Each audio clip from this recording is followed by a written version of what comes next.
тыңдаушысы Арал қаласының тұрғыны Жақсыбай Төребековтің көшпенділердің дала заңы анттасу дәстүрі туралы әңгімесінің сөз саптам ерекшелігі.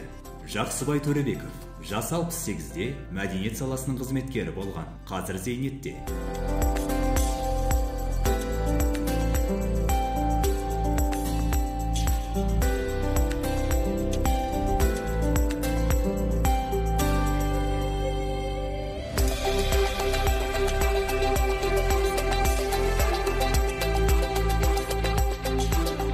Әңгімеден қазақтың әңгіме айту дәстүрі, әңгіме мазмұны мен желісінің ауыздан ауызға көшу, сол арқылы қазақтың ауызша тіл құрылымының сақталу үдерісі көрініс табады. Сөз саптаушы ең алдымен тыңдаушыны кіріспе мазмұндар арқылы дайындап, назарын өзіне аударады. Бір қайнаған бар еді, сол бір әңгіме айтты. Соның әңгімесіне байланысты ант деген мақала жаздым. Біздің толқын газетінде шықты. Сөз қамшы болып кетті, оны жазайын деген ойым жоқ еді. Енді қарап отырсам, қазір президент ант қабылдайды, депутаттар да қабылдайды, әскерилер де қабылдайды. Тағы кімдер? Мемлекеттік қызметке өткен адамның бәрі ант қабылдайды. Осы жерде көріп жүрміз, мысалы үшін. Айтайын дегенім, ант қабылдайды, дәрігерлер де қабылдап жатыр енді. Дәрігерлер дұрыс шығар. Осы антына адалма. Антты неге қабылдаймын? Ант деген ол қасиетті, құдіретті нәрсе ғой. Қазақ ата бабамыз антты тегінен тегін бере бермеген, антты қабылдай да бермеген. Өйткені оның жүгі ауыр, оның салмағы ауыр. Сондықтан ант қабылдауға біздің ата бабаларымыз бара бермеген. Бір ерекше жағдайларда болмаса. Сөз саптаушы айтатын әңгімесінің кіріспесінде әңгіме тақырыбын санамалап дәйектейді. Тақырыптық дәйектерді санамалау қазақ сөз саптамының көнеден келе жатқан тәсілдерінің бірі.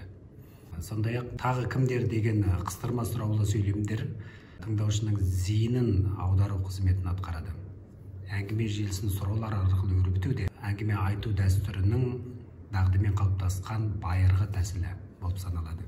Әңгіме антына адалма деген түйткілді сұраулар арқылы бастау болады. Сөз саптаушының ендігі әңгімесінің барлығы осыған жауап іздейтін мазмұндар болып келеді. Бұл сөз саптам үлгілерінің тұтас мазмұнындағы логикалық оппозиция деуге болады. Сөз саптаушының сөзіндегі мына сөйлемдерге назар аударуға болады. Ант деген қасиетті, құдіретті, жүгі ауыр, салмағы ауыр, ант қабылдау, ант беру сияқты бірыңғай мүшелер осы сөз саптаушының өз ойын мейлінше анық беруге деген талпынысын көрсетеді. Және бұлардың мағынасының ара жігін сөз саптаушы дұрыс ажыратып қолданып отыр. Шыңғыс ханның татар досы Жамұқамен анттасады ғой. Көрдің бе? Артынан антты бұзған үшін өлтірді ғой оны. Шыңғыс хан өлтірді ғой Жамұқаны. Антты бұздың деп. Көрдің бе? Ол сондайға дейін барған. Сөйтіп соны ойыма келіп жаңағы қайнағым айтады. Осы біздің төңіректе мына жерде 45 километрде 80 деген поселке бар. Сол поселкенің іргесінде Терменбес деген тау тұр әйтіп. Көр жал тау. Терменбес? Терменбес деген. Соның ар жағында, құм жағында бір бай өмір сүріпті. Соның бір жылқышысы ұры екен. Ар жағында, анау арманырақ шалқар жағына қарай кетсе, шөмекейлердің несі ғой? Шөмекейлердің жері, шөмекейлер отырған сол ерте заманда. Әлі де бар. Сол шөмекейлердің бір үйір жылқысын айдап кеткен ғой. Жаңағы байдың жылқышысы. Бау кеспе, бұрында да кәсіпқой жүрген болу керек еді. Ол заманда барымта деген болған ғой. Соның бір үйір жылқысын айдап кеткен. Сосын шөмекейлер қарап жата ма? Білген, үйір жылқы жоқ. Аттың ізіне түсіп алып, байдың үйіне келеді ғой. Бай екен, біздің бір үйір жылқымыз қолды бар. Сіздің үйге келіп тұр. Сұраулық құрылымдағы шөмекейлер қарап жата ма деген сөйлемнің айтылу интонациясы лепті сөйлемдерге жақын және ауыспалы мағына білдіреді. Бұл сөз саптаушының тілдік тәжірибесінің молдығын көрсетеді. Ұрлану, ұрының қолына түсу мағынасындағы қолды болу метафорасы қазақтың ескі дауышар істерінде дайын күйінде қолданылатын тұрақты құрылым болып саналады. Сөз саптаушының ізі сіздің үйге келіп тұр деген сөйлемі дәстүрлі сөйлеу этикасына сай, сен ұрладың деген ұғымды жеңіл түрде жеткізу қызметін атқаратын перифериялдық сипаттағы сөйлем болып саналады. Ағайыншылықпен малды қайтар дейді. Бай көне ма? Біреу жылқы бір жағынан қимайды.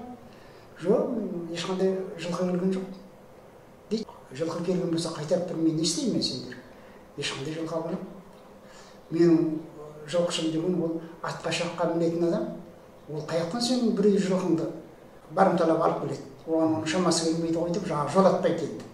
Сөз саптаушы әңгіменің әсерін күшейту үшін кейіпкердің өзі сөйлеп тұрғандай диалогпен береді. Бұл да бір ұтымды тұсы.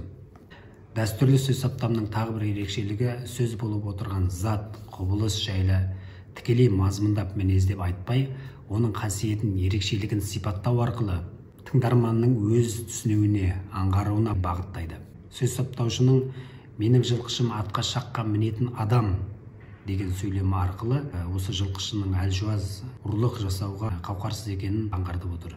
Тұтас әңгіме мал дауы туралы болғандықтан агрессиялы сөз қолданыстар көп болуға тиіседі. Бірақ сөз саптаушы оны барынша сыпайы жеткізеді. Мысалы, байеке, жылқышыңыз, антыңызды алыңыз деген сияқты осындай сыпайы формадағы сөз үлгілерін қолданады. Бұл да дәстүрлі сөз саптамның этикалық мәселелеріне тірелетін өлшемі болып саналады. Содан жақсы онда дейді, онда бізге жылқышымызды шығарып бер дейді. Біз өзіміз сөйлесек дейді. Бұл қорқады енді. Жылқысын шығарып берсем бұл айтып қояды, масқара боламау деп жаңа жылқышына жолатпайды. Жоқ, ол ұрлаған жоқ деп жаңа әкет бермейді. Содан ана шөмекейлер айтады, байеке осы сөзің рас па дейді. Рас дейді. Рас болса, біз сіздің антыңызды аламыз онда дейді. Бай ойын шешімі жоқ, алсаң ал дейді. Не істейтінін білмейді ғой енді. Сонда антыңызды аламыз, иә ала ғой дейді. Олай болса, біз әне жерге үй тігеміз дейді. Дайындалып келген ғой алдында, олар солай болатынын біліп. Соны үйді алып келген қаридың сүйегін. Әне жерге үй тігеміз, соның ішіне кіресің, соның ішіне жатасың. Біз шық дегенде шығасың деген. Оған дейін сол жатасың, соның ішіне кіріп деген жаңағы. Жақсы, онда тұрған не бар, кірсем, жатам, жатсам деген. Содан үйді тіккен, оң жаққа шықтай берген жаңағы. Оң жаққа шықтай беру деген ол жаманырып. Өлген адамда қариды далада өлсе, қаридың оң жағына береді. Сол жағында жаңағы ыдыс-аяқ, мынау тұратын сол жақта болады. Оң жаққа шықтай бергенде ол өлген адамды қою үшін ғана шықтай береді. Сонан шықтай береді, ішіне кіргізеді де шешіненді дейді, тірі жалаңаш дейді. Тірі жалаңаш шешінеді анау. Мынаған жат дейді. Анау жата берген уақытта үстіне ақ көлеңкерді. Ақ көлеңкердің кебін ғой өледі. Соны жаба салады ғой анау үстіне, бетін жауып. Сол кезде барып анау есіне түседі. Шошып кетеді енді. Кейіпкерлер сөзін үшінші жақта баяндайды. Бұл сөздің тыңдаушыға әсерін, шындықпен қарым-қатынасын күшейтетін тілдік тактика. Сондай-ақ сөз саптаушы тілінде кәсіби жазушыларға тән поэтикалық мазмұндау шеберлігі бар. Осы сол оқиғаны көріп келгендей, немесе қарап бақылап отырғандай баяндайды. Мысалы, ақ кебінді үстіне жаба салады, шошып кетеді және тағы да басқа. Енді өлген адамды істеп жатыр ғой, өлтіріп жатыр ғой, тірілей өлтіріп тұр ғой енді. Анау шидің ар жағына сол үйдің оң қапталына салып, шидің ішіне кіргізіп тұр. Үстіне ақ кебін жауып тұр және тірілей өлгенмен бірдей ғой енді. Зәре ұшып кетеді. Жатады кішкентайдан кейін. Жақсы байеке енді шық дейді. Бірақ шыққаны құрсын, есеңгіреп, жүрегі қозғалып кеткен ғой, қорыққаннан. Неге неттің мұнда?